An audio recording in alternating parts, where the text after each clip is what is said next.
Welcome back to LPBW Update, your number one source for the explosive stories unfolding behind the serene backdrop of Roloff Farms.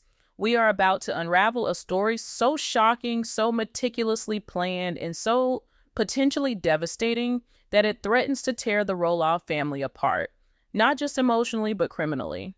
We have received a series of insider reports detailing a diabolical plot, a criminal frame-up that could send one family member to prison for years. Sources close to the family are whispering about a terrifying scheme born from jealousy and resentment, a plan to permanently remove Marek from Amy's life by painting him as a vindictive felon. At the heart of this alleged conspiracy is a figure no one expected to cross this line: Karen Chandler.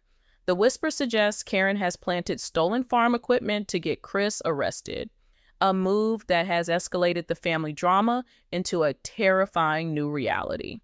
This is the kind of exclusive story you will only find here. Before we dive into the chilling details of this alleged criminal enterprise, make sure you hit that subscribe button, turn on your notifications, and give this video a huge thumbs up.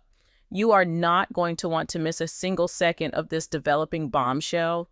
Your support helps us dig deeper and bring you the unfiltered truth that others are too afraid to touch. Now, let's get into it. The story begins, as many Roloff sagas do, on the contested soil of Roloff Farms. According to our inside sources, the tension that has been simmering between Corinne and Amy for years has recently curdled into something far more dangerous on Corinne's part. While the on-screen dynamic has often been portrayed as a cordial, if sometimes awkward, truce behind the scenes, the resentment has reportedly been festering. The narrative that has been carefully constructed for the public is one of moving on, of a blended family finding its footing. Amy has Chris, Matt has Corinne, and they all coexist for the sake of the children and grandchildren. But sources are now suggesting this has been a facade, at least for one person. The core of this alleged animosity stems from Karen's deep-seated resentment of Marek. It's not just about jealousy over Amy finding happiness, it's about something far more possessive and territorial. A report from a former farm employee suggests that Karen has always seen Chris as an interloper who not only replaced Matt in Amy's life, but in doing so, disrupted the delicate power balance that Corinne had worked so hard to establish for herself. She had become the new matriarch of the farm, the partner to its patriarch, and Amy's new life with Chris was a constant nagging reminder that she wasn't the only woman who had built a life on that land. Chris's easygoing nature and his genuine friendship with Matt, a friendship that often seems to surprise and even irritate viewers, was allegedly a particular point of contention for Corinne. It was a bridge between the two camps that she couldn't control. This simmering resentment needed a catalyst to boil over into outright hatred, and according to our sources, that moment came during a recent family gathering. It was a small private event, away from the prying eyes of the TLC cameras. The details are murky, but the whispers point to an exchange where Chris, in his typical straightforward manner, made a comment about the future of the farm and Amy's legacy. It was an innocent remark, something about ensuring the grandkids would always have a piece of their grandmother's history. But to Corinne, this was allegedly a direct threat. It was Chris, the outsider, speaking about Amy's legacy on land that Karen now considered her domain. In her mind, he was overstepping, positioning himself as a protector of the Roloff heritage, a role she believed was now hers and Matt's alone. That was the moment insiders theorized that a dangerous seed was planted. The thought allegedly transformed from a passive resentment into an active desire. Chris had to go, not just from the farm, but from their lives entirely. And so the alleged plot was hatched. It was a plan that was both audacious and deeply personal, designed not only to remove Chris, but to utterly destroy his reputation and his relationship with Amy, all while making it look like an act of petty revenge against Matt. The perfect crime, in her mind, would be one that seemed to solve a problem for Matt while simultaneously eliminating her own. The stage was being set for a felony, a crime that carries a sentence of years behind bars, and the target was a man whose only real crime was falling in love with Amy Roloff. The first act of this chilling drama began quietly, subtly, in a conversation between Corinne and Matt. It happened in the comfortable familiarity of their home, the new fortress Matt had built, a symbol of his new life with her. Corinne approached Matt with a look of deep concern etched on her face. She reported that several valuable pieces of farm equipment had gone missing, not large, cumbersome machinery, but smaller, portable items, high-end power tools, a specialized GPS unit for one of the tractors, a valuable set of diagnostic equipment, things that were expensive, easily transportable, and crucial for the farm's operations. She told Matt she'd done a thorough inventory of one of the main workshops, a building that was always kept locked, and these specific items were gone. Her performance, as described by a source who claims to have heard about the exchange, was masterful. She feigned confusion and distress, knowing exactly how to play on Matt's own anxieties about the farm's security and his deep-seated distrust of outsiders. She allegedly emphasized that there were no signs of forced entry. The heavy-duty lock on the workshop door was intact. Nothing was broken. Nothing was out of place except for the missing gear. This was the crucial detail, the first drop of poison in Matt's ear. It had to be an inside job. It had to be someone with a key. As Matt processed the information, his mind likely racing through the short list of people with access, Corinne gently planted the seed of suspicion. She didn't name Chris directly. That would have been too obvious, too clumsy. Instead, she used suggestions, weaving a narrative that would lead Matt to his own conclusion. "It's just so strange, Matt," she reportedly said, her voice laced with worry.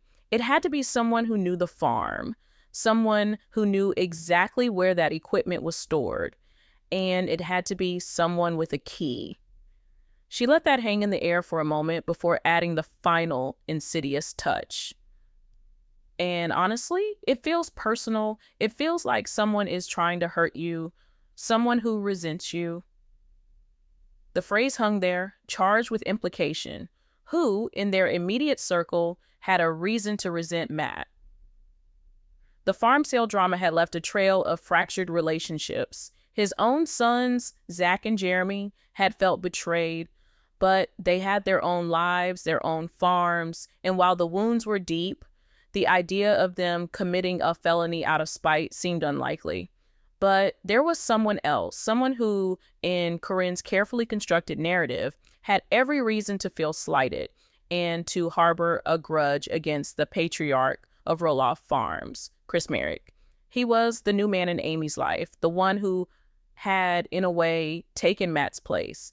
It was a narrative that played perfectly into any lingering insecurities Matt might have had about his divorce and Amy's new happy life. Over the next few days, Corinne allegedly continued to subtly reinforce this idea. She would bring up the theft in passing, sighing about the cost of replacing the equipment. She would mention how unsettling it was to feel unsafe on their own property. And she would drop little phrases like, "I just can't shake the feeling that this is about Amy," or "It's someone who sees you as the bad guy." Every word was a calculated move to build a psychological wall around Matt, isolating him with this narrative and making Chris the only logical suspect in his mind. She was creating an echo chamber where her suspicions became his reality. Matt, trusting his partner, was allegedly being manipulated into providing the foundational piece she needed for her plan to work, a legitimate pre-existing theft report filed by the owner of the property. Without Matt's genuine belief that he had been robbed, her entire scheme would fall apart. And so, with a heavy heart and a mind poisoned by suggestion, Matt Roloff did exactly what she had anticipated. He called the authorities and filed a formal police report for the theft of several $1,000s worth of farm equipment, unwittingly setting the stage for the arrest of an innocent man.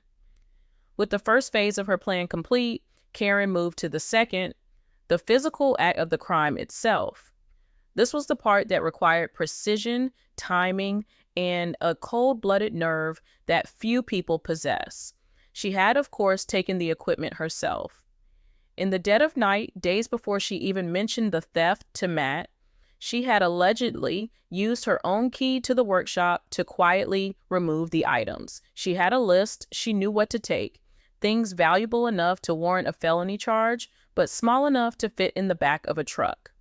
She stored them temporarily in a discreet corner of her own garage, a place no one would ever think to look.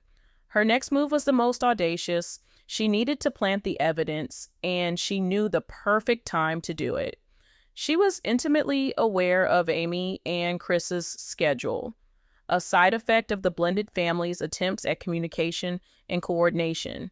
She knew they were planning a weekend trip, heading to a real estate conference in a city 3 hours away. It was an opportunity she couldn't pass up. A 48-hour window where their house would be empty, their guard would be down, and she would have free reign. The key to her plan was access, and according to a startling insider theory, Karen had secured this access months ago. The theory suggests that during a family event at Amy and Chris's house, Karen had managed to borrow Chris's house key for a few minutes, long enough to make an impression in a small piece of clay she kept in her purse.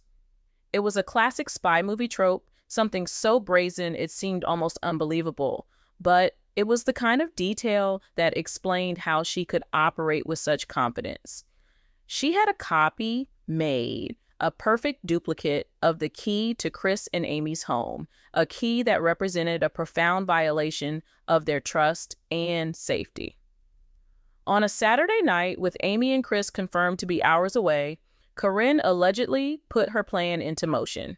She drove her own car, but parked it a few blocks away from their neighborhood, a precaution to avoid being seen by any nosy neighbors. She walked the rest of the way, cloaked in the anonymity of darkness. The copied key slid into the lock of their side garage door with a sickening ease. The door opened and she was in. The garage was tidy, organized in Chris's meticulous way. His silver pickup truck, a vehicle well known to every LPBW viewer, was parked inside. It was the centerpiece of her entire frame-up. She worked quickly, her heart likely pounding, not with fear, but with a chilling sense of purpose.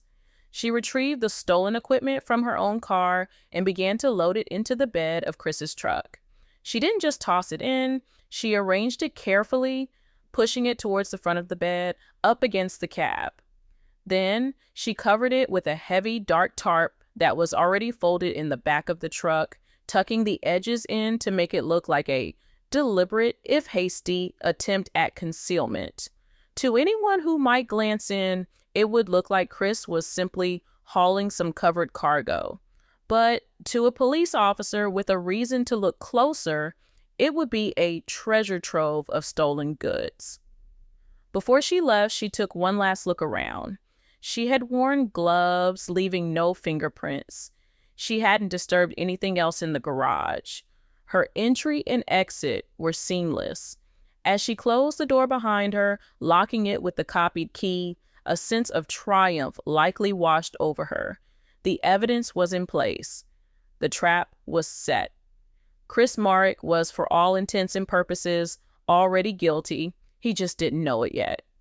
She walked back to her car, the cold metal of the copied key in her pocket, and drove away, melting back into the night.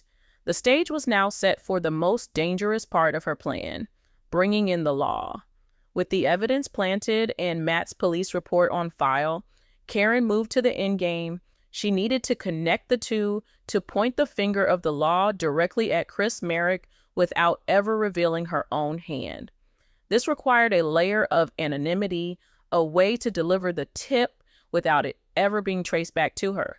For this, she used a burner phone, a cheap, untraceable prepaid device she had purchased with cash weeks earlier, for this exact purpose. It was another detail that spoke to a level of premeditation that is truly terrifying. From a location far from her home or the farm, she made the call. She didn't call 911. That would be too dramatic and would attract too much immediate scrutiny. Instead, she called the non-emergency line for the local police department, the same department where Matt had filed his report. When the dispatcher answered, she pitched her voice slightly lower, adding a gravelly edge, trying to sound like a concerned anonymous citizen. The story she told was a carefully crafted piece of fiction, designed to be just specific enough to be credible, but vague enough to protect her identity. She said she was calling to report something really suspicious she had seen the night before. She claimed she had been driving near the Roloff property and had seen a man loading tools and what looked like farm equipment into the back of a silver pickup truck. She was careful with her wording. She didn't say she saw him stealing anything. She just said it looked shady, that the man was acting nervous looking over his shoulder. This phrasing was intentional, giving her legal plausible deniability while painting a clear picture of criminal activity. Then came the masterstroke. "I don't want to get involved," she told the dispatcher, "but I did manage to get the license plate number." She read out the numbers and letters from Chris Marek's license plate, a number she had memorized long ago. She also gave a physical description of the man she saw, a description that was a perfect, if generic, match for Chris. Average height, dark hair, medium build. She was building a case, piece by piece, with these seemingly helpful details. Before the dispatcher could ask too many probing questions, Karen ended the call. "I just thought you should know. It seemed really off. I don't want to give my name." And with that, she hung up. She immediately turned the burner phone off, broke it in half, and disposed of the pieces in 2 separate public trash cans. The link was severed. The tip was now an anonymous, untraceable report from a concerned citizen. She had successfully weaponized the police, turning them into an unwitting instrument of her revenge. She had given them the tip, the license plate, and the description. And she knew that when they cross-referenced that information with the recent felony theft report filed by Matt Roloff from that very same area, the conclusion would be immediate and inescapable. They would have their prime suspect. The wheels of justice, or in this case, injustice, were now turning, and they were grinding directly towards an unsuspecting Chris Marek, who was still hours away, enjoying a weekend with his wife, completely unaware that his life was about to be turned upside down. The anonymous tip landed on the desk of a detective who was already reviewing Matt Roloff's case. In the world of law enforcement, a coincidence like this is a siren. A felony theft of specific equipment is reported, and less than 48 hours later, an anonymous caller reports seeing a man matching the description of the victim's ex-wife's new husband loading similar items into his truck near the scene of the crime. It was more than a lead, it was a roadmap. The detective ran the license plate. It came back to Christopher Marek. A quick records check showed his address, and a DMV photo confirmed the physical description. The connection to the Roloff family was immediately apparent. To the police, the motive seemed clear and classic: a crime of passion and spite, a disgruntled new partner acting out against the ex-husband. Chris Marek, the man who had stepped into Matt Roloff's life, now looked like he was trying to tear it down, piece by stolen piece. The narrative Corinne had so carefully constructed was now being written into an official police file. The combination of Matt's initial report and the anonymous tip was enough probable cause for the detective to seek a search warrant for Chris Marek's property, specifically his silver pickup truck. A judge, presented with the facts as they appeared, signed the warrant. The discovery of the equipment was now not a matter of if, but when. The final piece of the frame-up was about to be unveiled, the smoking gun that would seal Chris's fate. Amy and Chris returned home on Sunday evening, tired from their weekend trip but in good spirits. They were talking about the conference, making plans for the week ahead, completely oblivious to the storm that was gathering. As they pulled into their driveway, they were met with a scene of flashing blue and red lights. Two police cruisers were parked at the curb, and several officers were standing near their garage. Chris's heart immediately sank. He was a man who respected the law, someone who had never been in any serious trouble. The sight of police at his home was jarring and deeply unsettling. An officer approached them as they got out of their car. He was polite but firm. He asked if he was speaking to Christopher Marek. When Chris confirmed his identity, the officer informed him that they had a search warrant for his vehicle in connection with a felony theft investigation. Amy was stunned into silence, her mind reeling, unable to comprehend what was happening. Chris, equally baffled, could only ask, "What theft? What are you talking about?" But the police weren't there to answer questions. They were there to execute a warrant.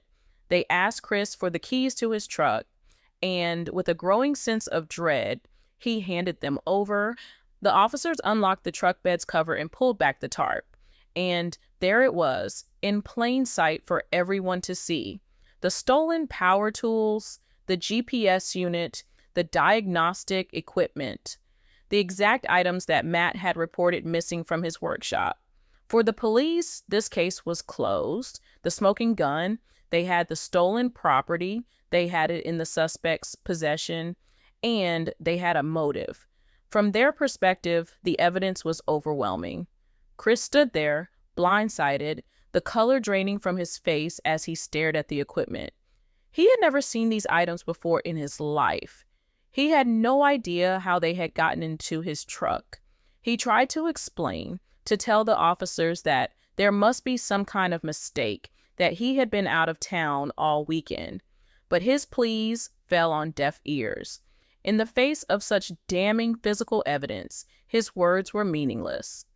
An officer stepped forward and instructed Chris to turn around and place his hands behind his back. The cold metallic click of the handcuffs was a sound that would echo in his nightmares. Amy cried out, her voice a mixture of shock and anguish as she watched the man she loved being placed under arrest. "This is a mistake. He didn't do this." She pleaded with the officers, but they ignored her, their faces impassive. Chris Marek was read his Miranda rights, placed in the back of a police car, and driven away. His life irrevocably altered in the span of a few minutes. He was a man framed, a victim of a crime so personal and so vicious that he couldn't even begin to process who would do this to him.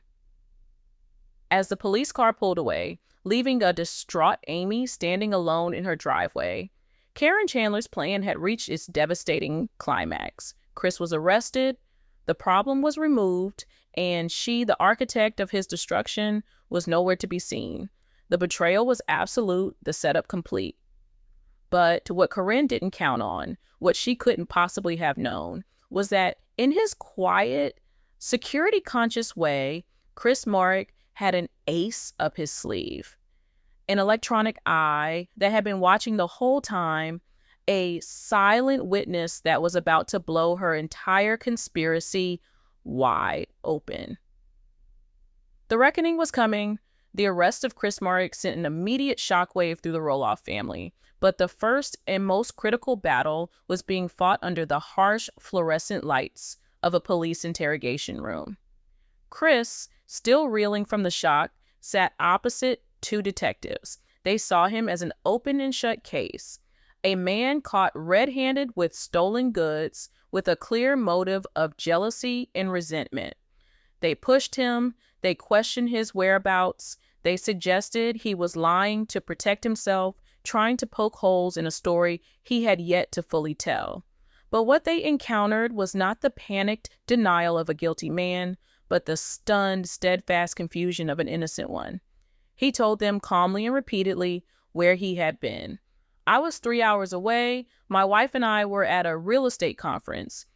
We left Friday afternoon and we just got back an hour ago." He gave them the name of the hotel, the name of the conference.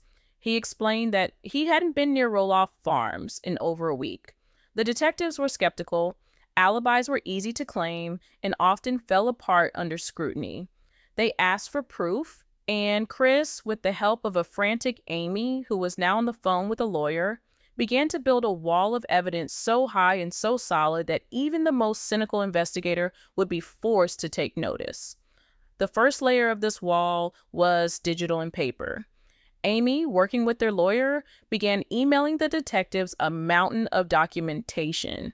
There were the credit card receipts, a gas station purchase time-stamped Friday at 4:15 p.m., located an hour in the direction of the conference. The hotel check-in, time-stamped Friday at 7:30 p.m.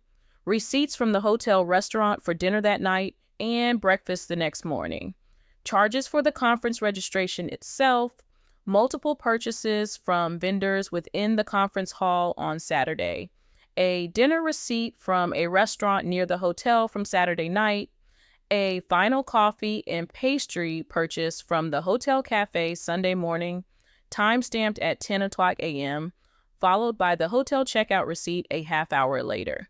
It was a complete, unbroken timeline of their weekend, every moment accounted for, every transaction, a digital footprint, placing them 180 miles away from the scene of the crime.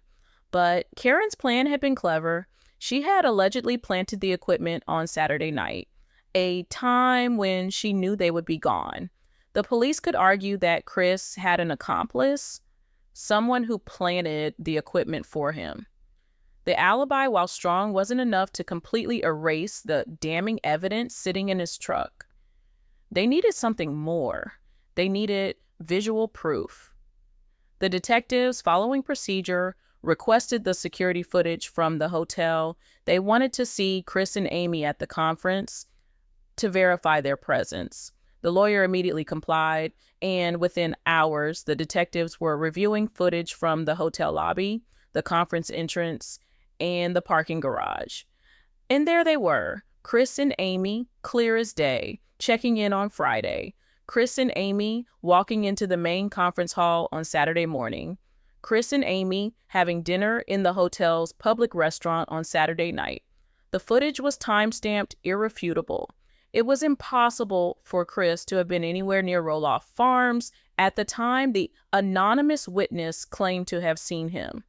The detectives in the interrogation room began to shift their tone. The aggressive accusatory questions softened into a more cautious, fact-finding inquiry. They were no longer dealing with a common thief.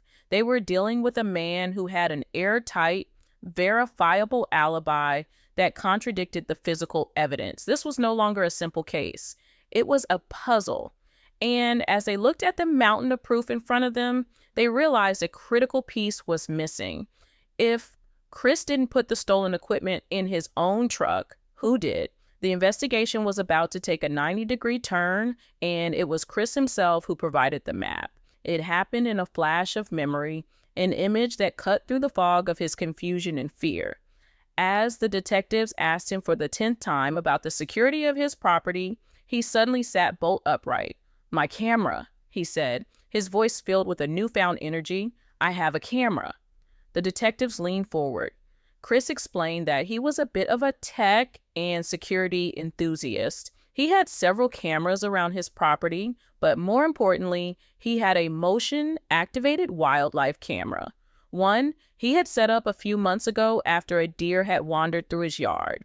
It was a discreet camouflage unit mounted on a tree on the edge of his property, but it was aimed perfectly to cover his entire driveway and the side of his garage. It was designed to capture the quiet movements of nature, but it might have just captured the calculated movements of a criminal. This was the moment the entire case pivoted. The possibility of video footage from the scene of the evidence planting was a bombshell. Chris's lawyer immediately filed a motion to have Chris released on his own recognizance, citing the overwhelming evidence of his alibi and the potential for exculpatory evidence on the camera. A judge, seeing the receipts and the confirmation of hotel security footage, agreed. Chris was released from custody, a free man, but the ordeal was far from over. The cloud of a felony charge still hung over his head, and the only thing that could permanently dispel it was stored on a tiny SD card inside that camera. The first thing Chris did upon returning home was retrieve the camera. With his lawyer and a very shaken Amy by his side, they removed the SD card and inserted it into a laptop. They scrolled through the files, mostly empty clips or videos of squirrels and passing cars, and then they found it. A file timestamped Saturday at 11:42 p.m.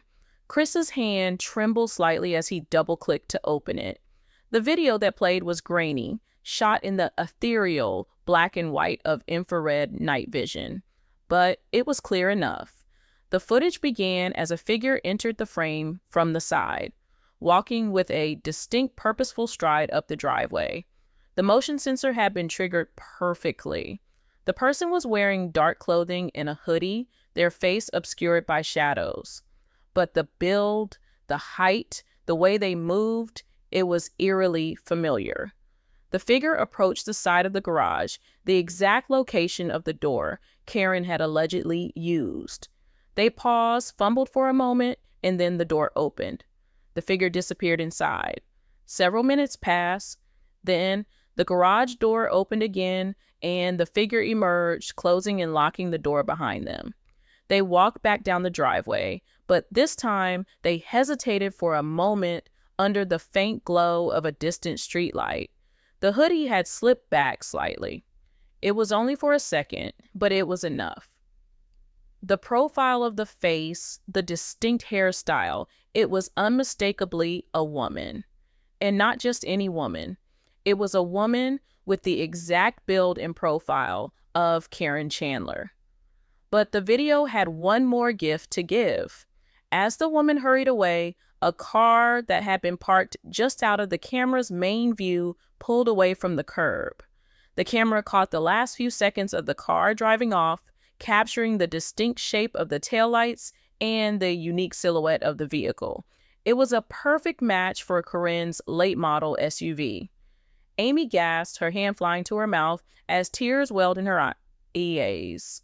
It was one thing to suspect, to wonder in the darkest corners of your mind who could hate you this much. It was another thing to see it, to have digital proof of such a profound and calculated betrayal. Chris was silent, his face a mask of cold fury. The grainy video wasn't just his salvation, it was Corinne's indictment.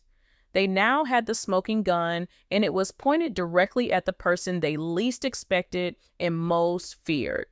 The footage was immediately turned over to the police and the district attorney's office.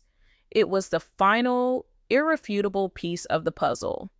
The combination of the ironclad alibi, the receipts, the hotel footage, and now a video of someone else planting the evidence in his truck. A video that showed a woman matching Corinne Chandler's description and a car matching her vehicle left no room for doubt. The criminal investigation into Chris Marek collapsed instantly. The prosecutor's office formally dropped all charges, issuing a public statement that new evidence had come to light that completely exonerated him. Chris was finally truly free. The relief that washed over him and Amy was immense, a physical weight lifted from their shoulders. But that relief was quickly replaced by a chilling new reality. The person who had tried to destroy his life, to send him to prison for a felony he didn't commit, was not some stranger or some enemy from a past life. It was Karen, Matt Roloff's partner, a woman who was for all intents and purposes a member of their extended family. The betrayal was no longer just a suspicion, it was a fact, recorded and time-stamped. And the criminal investigation wasn't over. It had just found a new target. The focus of the entire police department shifted with a vengeance. They had been manipulated, used as pawns in a malicious scheme. Filing a false police report, planting evidence, and perjury are not just family squabbles. They are serious felonies that undermine the very foundation of the justice system. The anonymous tip was now viewed in a new light.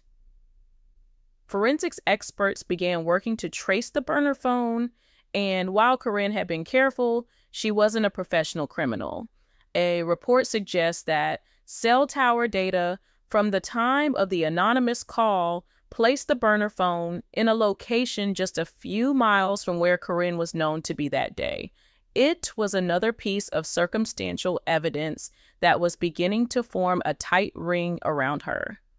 The next move by law enforcement was the one that would tear the Roloff family apart in a way no argument over a farm ever could. Two senior detectives drove out to Roloff Farms, but they weren't there to give Matt an update on his stolen equipment case. They were there to question him about his partner, their new prime suspect. Matt was in his office, likely frustrated and confused about the news of Chris's release. He had believed he was the victim of a crime, and the prime suspect was now walking free. He probably expected the detectives to explain what had gone wrong. He had no idea he was about to be confronted with a truth so devastating it would shatter his world. The detectives didn't mince words. They laid out the timeline of Chris's alibi. They showed him the stack of receipts, the stills from the hotel security footage. They explained that it was physically impossible for Chris to have committed the theft. Matt's initial reaction, according to a source close to the family, was one of pure disbelief. How could that be? The evidence was in his truck. It made no sense. He had trusted Corinne. He had trusted her instincts. And then one of the detectives played the final card. He opened a laptop the same way Chris had just a day before and played the footage from the wildlife camera. He showed Matt Roloff the grainy black and white video of a woman sneaking onto Chris and Amy's property in the dead of night. He pointed out the build, the gait, the familiar profile. He paused the video on the image of the SUV pulling away, its taillights a distinct and damning signature. "Mr. Roloff," the detective said, his voice flat and serious, "we have reason to believe the person in this video is Karen Chandler. We have reason to believe she staged the entire theft, filed a false report through you, planted the evidence, and then made a fake anonymous tip to frame your ex-wife's husband. We need to know what you know about this." The silence in the room was absolute. For Matt Roloff, this was a moment of reckoning. Every conversation he'd had with Karen about the theft flashed through his mind. Her initial concern, her subtle suggestions that it had to be someone with a key, someone with a grudge, her calculated poisoning of his perception against Chris. He realized with a sickening lurch in his stomach that he hadn't just been a victim of a theft. He had been the primary tool in her malicious scheme. His trust, his authority as the property owner, his police report, they were all weapons she had used to advance her plot. The betrayal was so profound, so complete, it was almost impossible to process. The woman he loved, the woman he planned to spend the rest of his life with, was capable of a darkness he had never imagined. A darkness that had nearly sent an innocent man to prison. The news spread through the Roloff children like wildfire. Zach, Jeremy, Molly, Jacob, each of them was contacted, either by a distraught Amy or a shell-shocked Matt. The reaction was a universal cocktail of horror and disbelief. Their relationship with Karen had always been a delicate one, navigated with the complexities of divorce and new partnerships. But this was something else entirely. This wasn't petty jealousy or a family disagreement. This was a criminal act of terrifying premeditation. It recontextualized every interaction, every perceived slight, every moment of tension they had ever witnessed between Corinne and their mother. The simmering resentment they all knew existed had metastasized into something monstrous. The family was fractured beyond repair. For Amy, it was a horrifying validation of every doubt and reservation she had ever harbored about Karen. To know that this woman's hatred for her ran so deep that she was willing to destroy Chris's life was a wound that would never heal. For Chris, the man at the center of it all, there was a quiet, simmering rage beneath the relief. He was a man who valued privacy, security, and peace. Corinne had violated all of it. She had invaded his home, his life, and his reputation. And for Matt, he was left standing in the rubble of his life, faced with an impossible choice. The police were building a felony case against the woman he loved. The evidence was overwhelming. He was now a key witness in that investigation. Would he protect Karen, potentially implicating himself in a cover-up and alienating his entire family forever? Or would he cooperate with the truth and, in doing so, condemn the woman he had built his future around?